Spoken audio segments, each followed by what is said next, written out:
Welcome to the Listening Tube. Hello! Thank you for putting your ear to the Listening Tube. I'm your host, Bob Woodley. On this episode, we'll hear about how the Chinese Communist Party are a bunch of antagonists who think they can get away with anything, how American laws allow them to think that way, and who's doing something about it. For example, Not the headlines. China edition.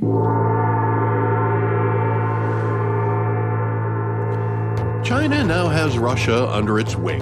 So, China thought it would be nice to team up with Russia and explore the sea along the Aleutian Islands of Alaska just to see what, if any, response they would get. It's not the first time. Russia and China held military exercises off the coast of Alaska last year. According to a story in USA Today, an Alaska senator called last year's response tepid. When it happened again last week, the U.S. response was a greeting by 4 destroyers. Nobody crossed recognized international boundaries, but this is just one of the many ways in which China has reinforced their belligerence when it comes to respecting other countries around the world. China has become so flush with money from the West that they now have put themselves in a place where they think they can make the rules, or just not follow the rules, or, when it comes to America, use the rules to China's advantage. Holding military exercises in international waters may be provocative to some, but it's certainly not the only thing the Chinese Communist Party is doing to infiltrate Western society. And they are infiltrating Western society in order to destroy it. China is using the freedoms we have in America and in other Western nations to defeat them, us, from within, using our own laws and our own constitutions.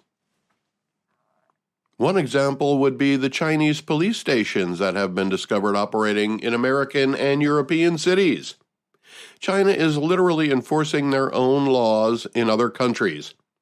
They set up police stations to spy on Chinese expatriates, follow former residents of China who now live here, and in some cases encourage them through intimidation to return to China.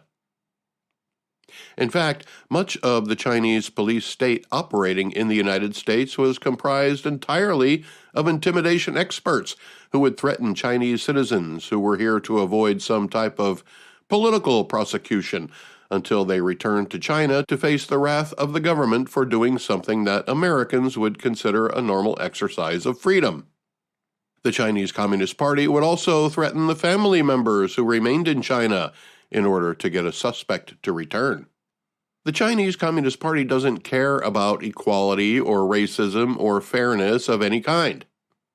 The Chinese Communist Party has enslaved the Uyghurs and will eventually eliminate any who they can't re-educate. A Western country couldn't possibly set up a police station in China. There are too many administrative steps that would have to get past the party minions for anything like that to occur. The United States makes it easy for foreigners to infiltrate our country, not only because of our laws, but also because the Biden administration doesn't seem to care who's here. The weak laws we have to begin with are even less useful when the administration won't even enforce them. That's led to the Chinese pushing the envelope, so to speak, to see how much they can get away with both legally and illegally.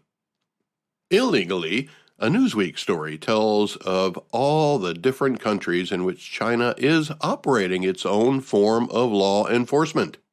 Oh, but not just how many countries, but also how many stations in each country they could identify. 52 countries were discovered to have some type of Chinese law enforcement or intimidation enforcement. By comparison, the Listening Tube has only been heard in 36 countries. Listed alphabetically, the list spanned from 2 stations in Argentina to 4 stations in the United States. Vietnam, Zambia, Ukraine, and Sweden all had 1, while the United Arab Emirates had 2, and the United Kingdom had 3. There are probably more that have not yet been discovered. It's clear the Chinese Communist Party has no intentions of recognizing the sovereignty of any country. All countries around the world should reevaluate their relationship with the Chinese Communist Party. Legally, the Chinese Communist Party is allowed to create a company in America and use it to buy property. And they have. China and Chinese-linked companies are purchasing farmland in areas that are near military installations. So why are military installations surrounded by farmland?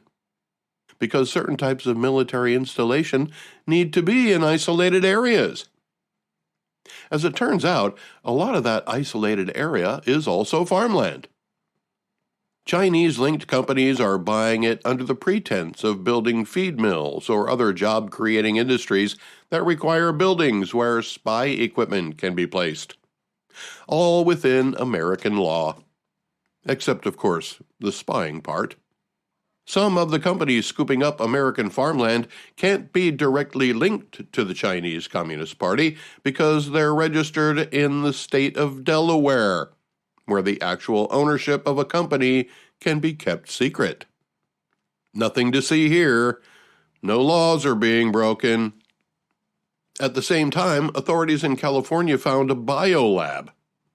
The story counts as a not the headline story because even though the lab was discovered in December of last year, we just found out about it in July. An August 9th story, that's last week, about it by Olga Rodriguez for the Associated Press had the following headline: An illicit Chinese-owned lab fueled conspiracy theories, but officials say it posed no danger.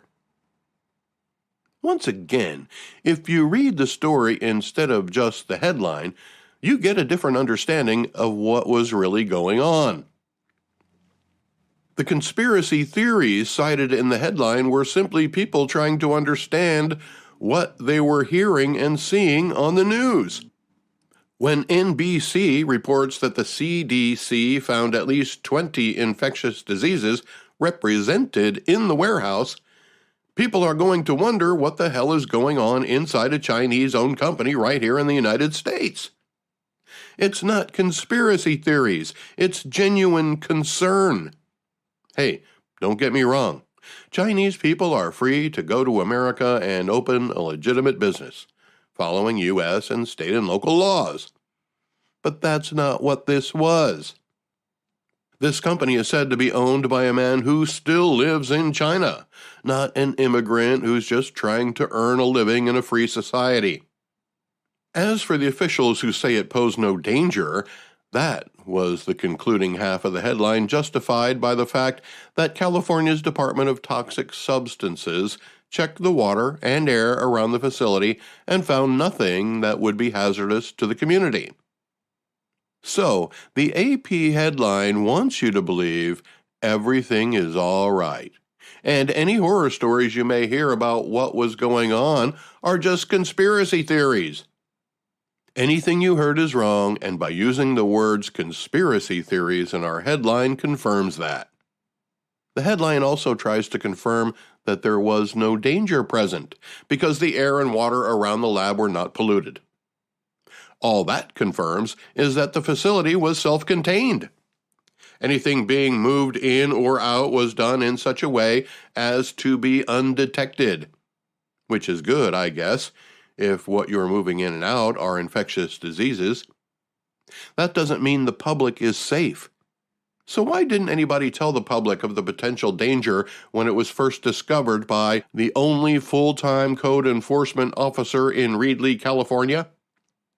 Maybe the reason the lab moved into Reedley is because they have only one full-time codes enforcer. It's clear whomever opened this lab didn't want anybody to know it was there. The so-called company wasn't registered with any governing authority.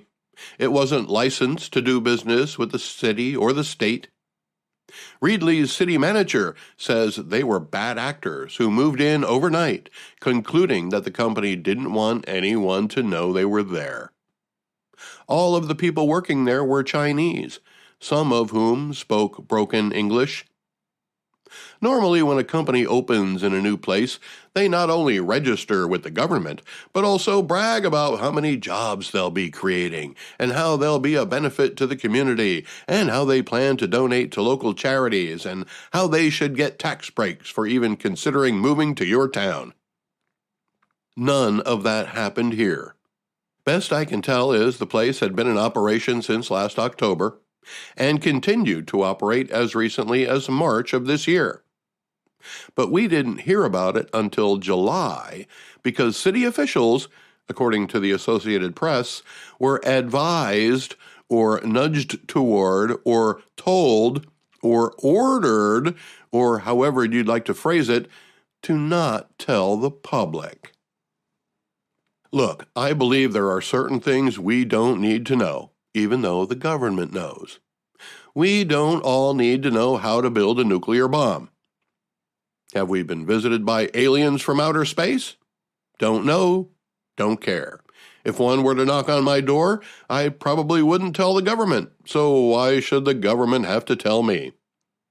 But this illegal, unregistered, unregulated Chinese-owned biolaboratory was discovered by a lowly codes enforcer in December, investigated until it was raided in March, ceased operation, cleaned of any biohazardous material, and still kept secret until the newspaper called the Mid-Valley Times wrote a story about it. How important is local journalism? There's a prime example. Local politicians claim the gag order came from the FBI, and you don't mess with the FBI if you're a politician. They decide who becomes president, after all.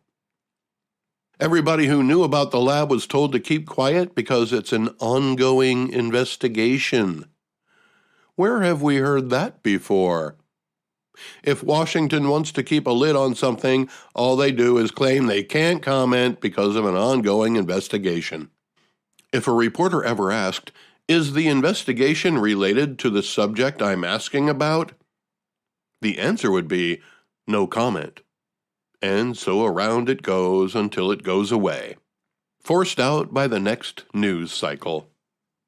But while the government would prefer the story to just go away, the Associated Press found a writer who could sum up what was still under investigation. He would find a way to soften the blow by concluding nobody was in danger, and people were making up wild stories about an innocent Chinese man who had put his stuff there because of a fire somewhere else. And it's true. As far as we know, nobody died because of what was going on there.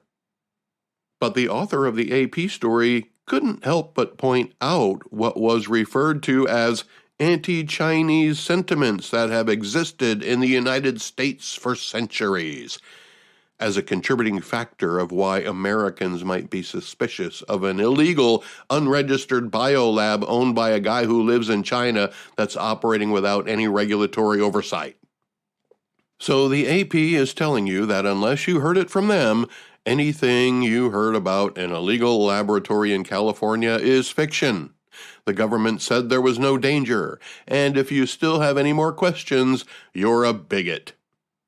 Sounds like it's hard to decide who the Associated Press is trying to appease more, the United States government or the Chinese Communist Party.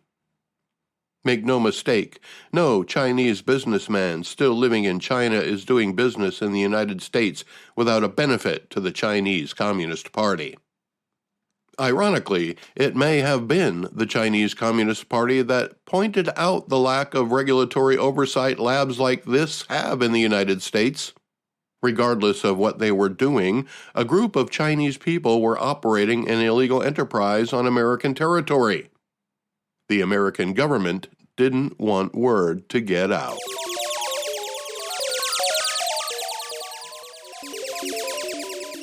Let's go back through the listening tube for This Week in History.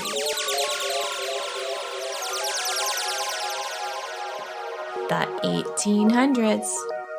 This week in 1888, an audio recording of English composer Arthur Sullivan's The Lost Chord, one of the first recordings of music ever made, is played during a press conference introducing Thomas Edison's phonograph in London. When word got back to the United States that Edison was demonstrating his phonograph in London, a young Donald Trump said, "Well, ask anybody. You can do great things in America. That's what America is all about. You invent something in America, the whole world benefits." A still young but slightly older Joe Biden said, "Oh yeah, the lost chord? I can't remember what it was, but it sounded great the first time." The 1900s. China edition. This week in 1900, the Eight-Nation Alliance occupies Beijing in a campaign to end the bloody Boxer Rebellion in China. So who were the Boxers? Their official name, in English, was the Society of Righteous and Harmonious Fists. How's that for a cool political party name? Since it's an early 20th century society, you might picture a group of people in tuxedos and top hats. Well, maybe not in China. Anyway, if they were wearing tuxedos and top hats, they could still punch you in the face without you ever seeing it coming. That's because the Boxers were mostly men who practiced the martial arts. Back then, the martial arts was commonly known in English as Chinese boxing. Besides being expert fighters, the Boxers were also anti-foreigner and anti-Christian. They went on a rampage of destroying foreign-owned property like railroads and murdering Christians. A Chinese civil war began. An eight-nation alliance was formed by America, Austro-Hungary, British, French, German, Italian, Japanese, and Russian troops. When they showed up, they were repelled by the Chinese Imperial Army, which would rather fight the Boxers on their own than have foreigners help them win. Well, that only prompted the alliance to bring 20,000 more soldiers to the fight. Once the alliance took Beijing, or as it was called then, Peking, the Boxers and their government supporters were executed.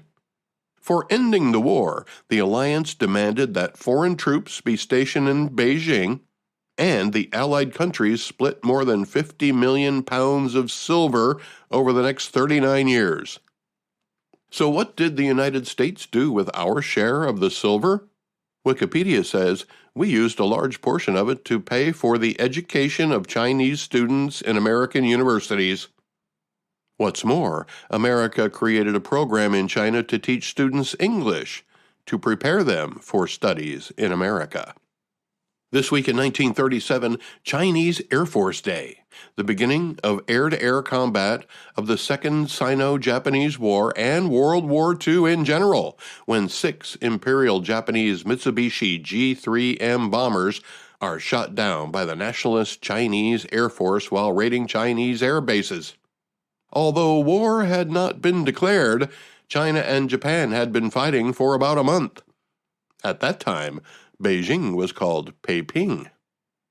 This week in 1945, Puyi, the last Chinese emperor and ruler of Manchukuo, is captured by Soviet troops.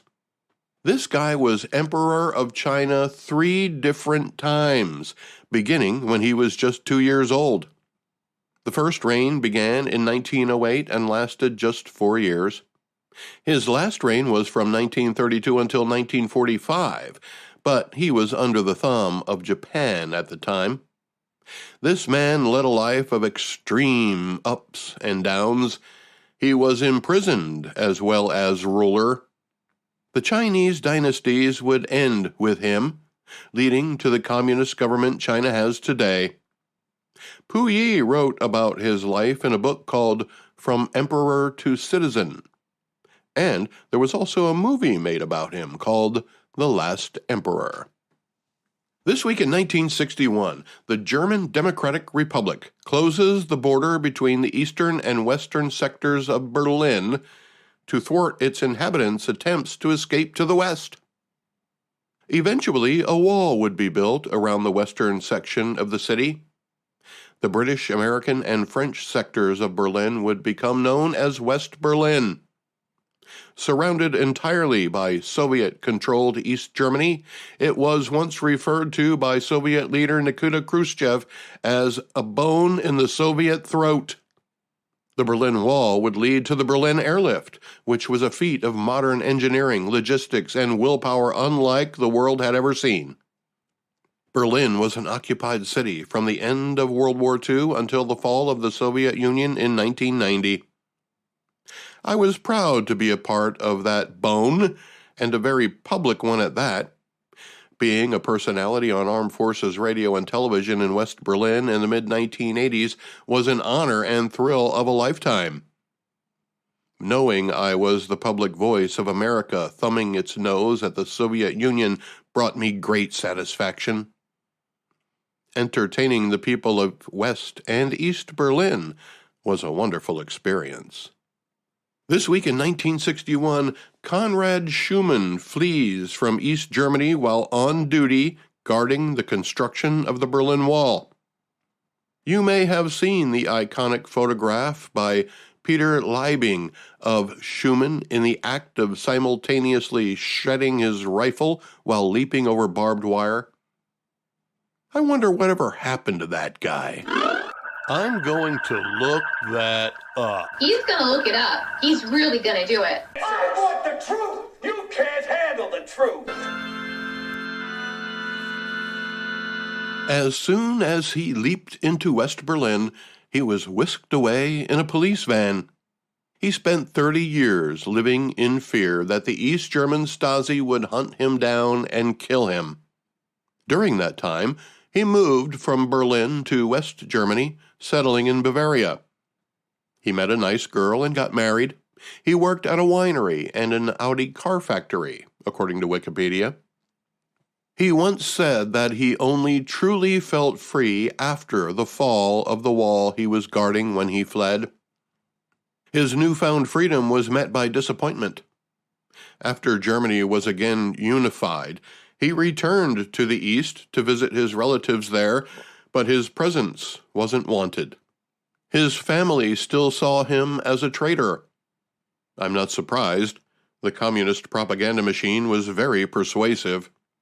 His family members may not have even realized they were being held captive.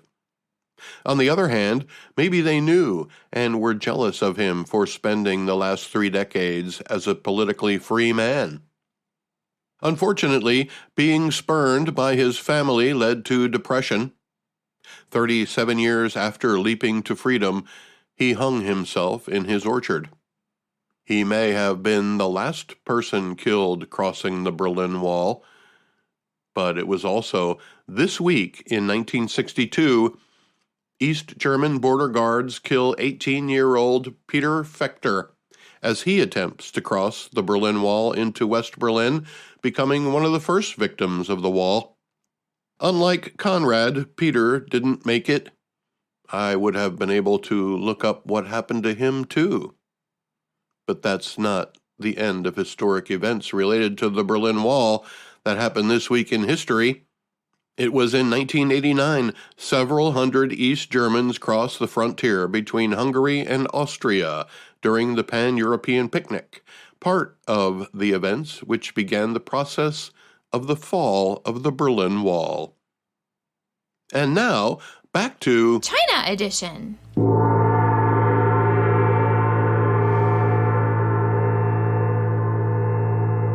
It was this week in 2005, the first ever joint military exercise between Russia and China, called Peace Mission 2005, begins. Military exercises between Russia and China being called Peace Mission is like calling the Inflation Reduction Act the Inflation Reduction Act. The listening tube will return at the speed of sound.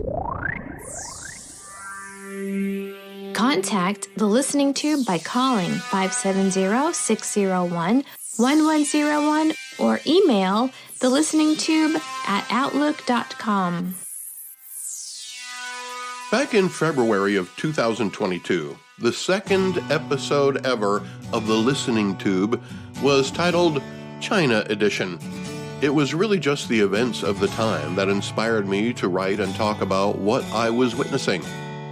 I don't remember what I said, but I'm sure I have the transcript somewhere.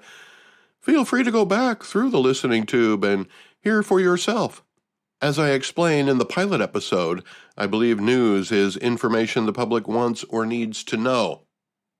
We're not being told enough about China's aspirations, let alone what's being done to maintain America's role as the world leader. Since that second episode, a lot more has happened. Somebody in Montana spotted what turned out to be a Chinese spy balloon. Although it was spotted in the American Northwest, it was allowed to traverse the width of the continent before being shot down over the Atlantic Ocean. In hindsight, I'm kind of surprised it didn't have the logo of one of the Biden family shadow businesses on the side of it. Domestically, China continues its human rights abuses against the Uyghurs because of their religion, breaking their promise to keep Hong Kong independent, and using their natural resources, specifically rare minerals, to blackmail foreign countries into moving manufacturing operations to the Chinese mainland. Diplomatically, President Trump began the crackdown on China's behavior after meeting with the Chinese leader. Chinese human rights abuses, broken promises, stealing of intellectual property, and computer hacking operations are all signs of China's indifference to the rules of human decency. At the same time, China expects everybody else to tiptoe around their strange obsession with Taiwan. Whenever their lawbreakers are caught in other countries, they retaliate, as if nobody from China can be held accountable for their actions, like they have diplomatic immunity. When it comes to trade, China has been cheating since President Nixon opened the door to trade with China. They sell much more than they buy, leading to trade deficits. The government subsidizes the industries, providing an unfair advantage, and their workers are paid an unfair wage at jobs that are little more than slavery for millions of people in giant factories, pumping out products that are vacuumed up by the rest of the world. Yet anytime the United States tries to level the playing field with taxes or tariffs, the Chinese retaliate and threaten. Speaking of Chinese manufacturing, that's where most of the world's fentanyl supply originates. Yes, the fentanyl that's coming across our southern border in quantities that can kill millions of people comes from China. Some people call our relationship with China right now as a Cold War. It isn't a Cold War when one side is already killing people on the other side. That's exactly what China is doing with a willing partner in the Mexican drug cartels that now run the border between Mexico and the United States. It's sad that drug cartels have more organizational skills than the governments on each side of the border. China's drug industry is doing what their army doesn't have to. An Arizona sheriff was just on TV the other day saying fentanyl kills more than 290 people a day, including children. Most of them don't even know they're taking fentanyl. They're not overdosing, they're being poisoned. What adds to the disaster is that both China and Mexico are making money from the deaths of Americans. Judging by the lack of effort the current American administration is putting towards stemming the flow of what's killing hundreds of Americans a day, it would appear they're okay with it. China's not doing anything illegal, as far as I know. The Mexican cartels certainly are. Well, one thing that could be done is create a blockade on Mexico's western ports and inspect every ship that wants in for fentanyl. If it's found, it's confiscated. Simple as that. Cut off the supply between the manufacturer and the distributor. Make a show of it. To hell with any international rule or law that may prohibit it. Send a clear message that America will not tolerate our citizens being poisoned by the hundreds every day. If President Biden had any guts when it comes to China, it would have already happened. Just as Kennedy put a blockade around Cuba, Biden should put a blockade around the ports that are bringing fentanyl from China. We've already lost tens of thousands of citizens in this undeclared war. Cold War my ass. We're at war and we don't even know it. Maybe that's why China felt perfectly comfortable setting up their own police departments in American cities. To them, it's probably not much more than prep work for when they own the place. In the meantime, keep the employees busy by keeping an eye on Chinese expats who are just trying to live a normal life in the land of the free. That's not all, though. These Chinese police stations are seeking out people whom the Chinese Communist Party may want to speak with for one reason or another. They try intimidation tactics to get them to return to China, or outright trickery. The police stations themselves were written off by the Chinese embassy as nothing more than a place to get your Chinese driver's license renewed or other menial tasks. While I'm sure they were equipped to do that, since if you're a Chinese person living in the United States, the CCP certainly has a file on you, and so do these overseas police stations they've created. While these Chinese police stations were found in cities like New York, Los Angeles, and San Francisco, cities that have Chinatown sections, they were also discovered in places like Nebraska and Minnesota. Oh, but America isn't the only target of Chinese police stations. A story in American Military News quotes an organization called Safeguard Defenders as saying they've documented more than 100 of them in dozens of countries. They all have direct links to the Chinese Communist Party. They're in America to try to enforce Chinese law. Not our laws, not the Geneva Convention, but their own laws in another sovereign country. That's how bold the Chinese Communist Party is. They don't care. They have their goals and objectives, and they'll run roughshod over anything that gets in their way, be it laws or rivers or mountains. As for farmland, they won't run roughshod over it. They'll buy it, or try to buy it, especially if it's near an American military base. For transparency's sake, according to a website called gpb.org, which is associated with PBS and NPR, foreign governments do not directly own land in the United States, but companies based in foreign countries do. The difference between Canadian companies owning American farmland and Chinese companies owning American farmland is that all Chinese companies answer to the Chinese Communist Party.